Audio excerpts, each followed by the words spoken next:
Hi, I'm Marie Parker. I'm the Chief Operating Officer for Boldr, and we're at Support Driven this week, and I have an opportunity to connect with Armon, who works with Interfolio. I'm going to let you introduce yourself, Sure. Give some context to what you do. Thanks. Why we're here. My name is Armon Nasrollahi. I'm the Director of Client Support at Interfolio. I've been here for a little over 7 years now, and I've actually been working with Boldr since the inception. So 6-7 years now we've been working with Boldr and partnered there. I started as a frontline agent at Interfolio, and I now am the director, so manage the entire support desk. Any support issue that comes through comes by me technically and responsible for it. So yeah, a little bit of background. And I would love to give some space to explaining how you've seen an outsourced relationship get set up for success, and what are some of like the tips or tricks or tools that you've seen work well to set the relationship up for success? Sure. I think for me, like you said, kind of grown with the relationship during my time at Interfolio and working with Boldr.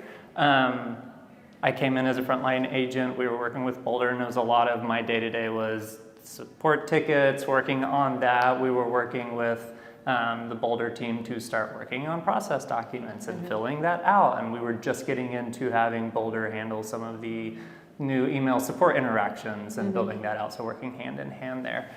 So going from that to the biweekly meetings that we have and having that communication and working with our CSM and working with folks like you and even David over the years has been really great.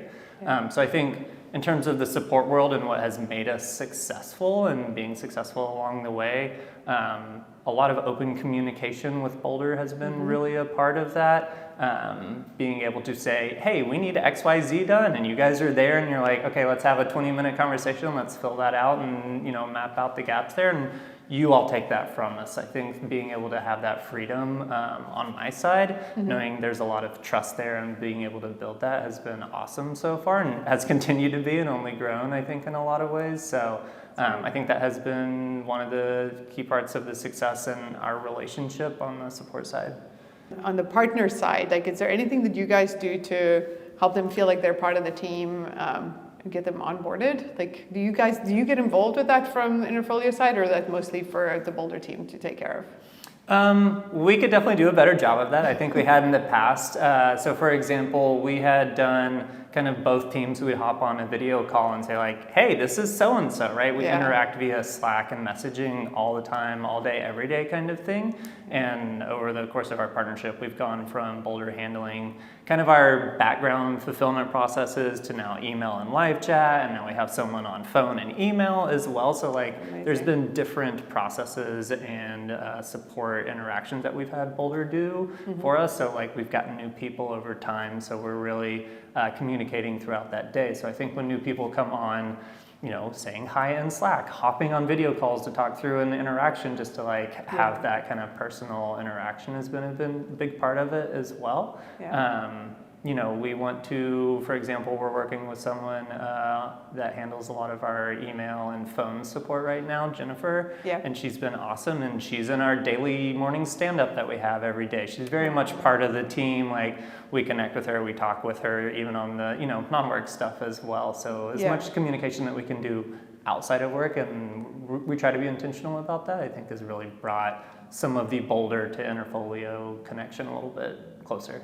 As way of background, we started working with Boldr on just our fulfillment side. So that's our consumer business. We have some kind of behind the scenes, do this process for us, enter this data for us, send it off. The fulfillment side, I think, is what landed up being like. Yeah, and that's the one that, I think for me in my day-to-day, it's like completely hands-off. I don't have to think about it. I don't have to worry about it. And that's not the only function that we are at this point with Boldr, but like that was the first one, and I don't have to think about it. I can focus on other items, which is great. That's that hands-off of like, hey, Boldr, here's what we need. Here's the job we need you to do. Here are the metrics. And Boldr's been like, yep, got it. Bye. Don't worry about it. We're going to take care of it. So I think that was the first one. We've gotten to that point with email and chat. You all are great about like, hey, here are our challenges, or here are the new issues that we're coming across, or, here's a readout on our KPIs for the past 2 weeks. Let's dig into it, or any issues, or let's celebrate our wins as well. And then in general, the relationship with Interfolio and Boldr,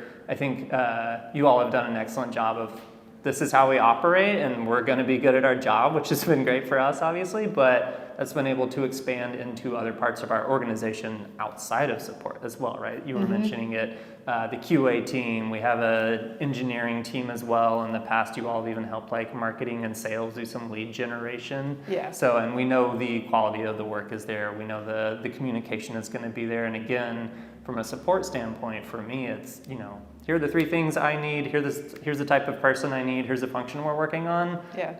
Bye. Like, you guys handle it, and I don't have to think about it. I don't have to worry about it because the quality has always been there. If you were to give advice to another director of support that has to choose a partner, like what advice would you give them? Like, what to look for in that partnership? Yeah, it's a great question. I think in a lot of ways, the outsourcing historically kind of has a stigma to it of like, it's all offshore. I don't know what these people are doing. Are they going to do good work? I have never had that issue. I don't think we've ever had that issue, obviously, at Boldr. I think the advice there, just generally working with outsourcing, is talk to the company and understand how they operate, who they are, be clear in your communication of what you need and how you want it presented. Again, kind of going back earlier to saying this is what I need, these are the 3 things I want, this is the type of person, here's the background, here's the skills, here's the task, or here's the job that we need you to do. Yeah. Pass that off, you're able to do that. We've gotten to that over time, but up front when you're working, I think with outsourcing, it's be super clear in who you're working with. Yeah. I think another big part for us, and generally why we partnered with Boldr, is understanding the company and how they operate as well. Yep. I think, at least for me in a lot of the support world, is supporting the people, having that empathy, knowing who you're working with and how you want to support them. You all are in step with us in how you operate in general, not just the support org, but I think as a company altogether. So knowing that background of how you operate and working with a company that you have shared values with has been really great for us as well. Is the values alignment important, and have you seen that play a role in the relationship between Interfolio and Boldr? Yeah, definitely important to me, and I think most support folks. In terms of the value it's provided and we're aligned there, we can see the type of work that Boldr has done for us is the same type of work and the same quality and the same values that we put into our day-to-day, right? Our Boldr agents that are in email and phone, they write like us, they operate like us, they talk like us. It's pretty seamless in terms of what's there. So I think that's a big part of who we were looking for when we were initially doing our research and why we decided on Boldr. So I do think that there's some upfront investment to make that work. Yeah, you have to put your time in, right? And you have to, I think that's on my side is let's make sure we're clear, here's what we're trying to accomplish, be clear in that communication, make sure it's outlined well. And then also there's a difference between here's a sheet of paper, figure it out, this is what we need you to do, but it's us showing you how to get there in some aspects or what we're trying to accomplish as well, right? It's not all on you to figure it out, right? No, it's like we want to be a good partner, and I think us having that investment and showing you what we want to happen or what task we want to accomplish, you all feel that as well or understand what we're trying to accomplish. So you see we're invested. We notice that you guys put the same work into that as us, so it's kind of like that mutual relationship. Has there been experiences for you where we've tried something and it didn't work out, or something wasn't going the way that you expected it to go, and how the values alignment has actually helped to navigate that in a partnership? We haven't had any true significant issues, like nothing jumps to mind, which I think is a testament to you all. I think there have been busy days, I think, where we're really stressed or really pressed, especially on the support side, and not only in the support world where we're having, an influx of volume that we just can't keep up with, and Boldr is working on that. It's also on our back end, that fulfillment processing that we were talking about earlier, of hey, we're just getting swamped right now, and here's the reality of the situation. We're not going to be able to meet these SLAs, or we're not going to hit this turnaround time like we would normally do. What is our path forward? I think you all coming to us and explaining the situation is awesome. It's not we're trying to hide and catch up and not say what's going on and then we'll spot it later. No, it's like, here's the reality, here's our plan, and or this is what we need. how do we work together to get there and get across the finish line or catch up or whatever we need to accomplish. Is there any like last thoughts that you would want to share for support leaders out there, like parting words of advice that you would give? Yeah, I think a couple things mentioned earlier is understanding who you're going to be working with. Make sure, again, for us, it was really important to understand the company that we were working with, what their values are, how they want to operate.